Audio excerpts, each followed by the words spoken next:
Hello guys and welcome back. Today I show you how to fold a shirt.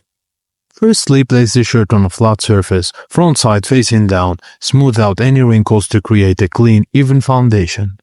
Take the right shoulder and bottom right corner of the shirt and fold them inward toward the center. Do the same with the left side, folding the left shoulder and bottom left corner towards the center. The two folded shoulders will slightly overlap. Once the sides are folded in, adjust the shirt so the folds are even and there are no large creases.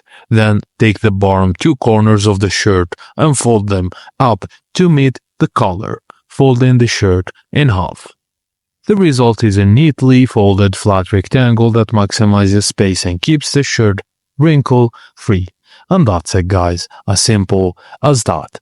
Thank you for watching and please don't forget to like and subscribe for more.